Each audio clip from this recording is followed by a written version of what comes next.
Diyos ko. Ay, klaro. Klaro ka labo. Nakikilo. Nahuli tuloy.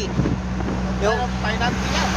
yung convoy namin mga buddy, nahuli daw sila doon sa ano, sa likod. Nakapasok sila sa school.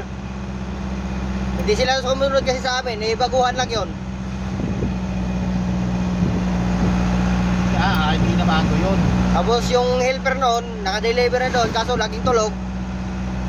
MRs. Hindi namin maantay kasi abutan na sila truck pan doon. Alas 6 pa yun makalabas doon, ay 6:30 makalabas sila doon. No, 6:30 no. Oo.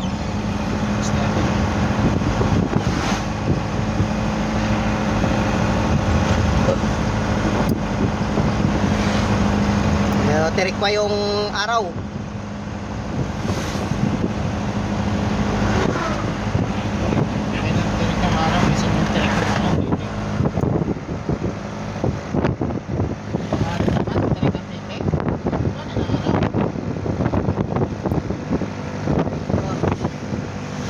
Ano nangyari sa Earth?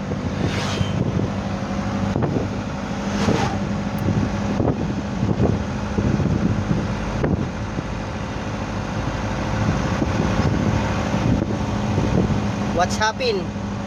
What's happened? Akala ko nagputol kanina yung tricycle likod eh. Akala ko hindi ka pasok sa akin kasi sabi mo kasi hindi mo, Natamaan talaga yung tricycle. sabi niya kasi sa akin, sakay ka na. Dali ako. Inisip ko kasi, didiretso mo agad, okay, doon na lang nilig ko Hindi, sa hindi. Tapi Buti ko- kasi yung puwitan, tignan yung puwitan kasi Hindi kumapit ko pa alam. Nakita mo naman yung hazard ko, cambio ko reverse pa. Kala ko hindi ka sumunod sa akin eh, naka-ano pa yung puwitan eh, naka-antas pa eh. Bumanti na eh. Umabanti ang Bumabante, atas pa, abante na daw. Galabog pa yung sa puwitan kung bumabante pa.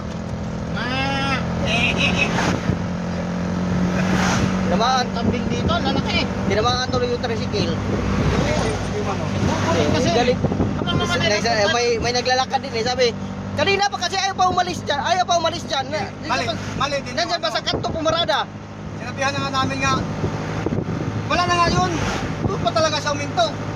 Huminto na yun doon? Oo. Wala na nga yun doon eh. Yung sa uminto. Mali siya, mali. Danghag din pala eh. Eh yung pares pa, putang na walang tao. Saan ito yung peron? Kukunin yung pares niya, wala na. Pwede ko lang isakayan dito sa truck, sakay ko yun eh. Ang init pa naman yung ano. Siguro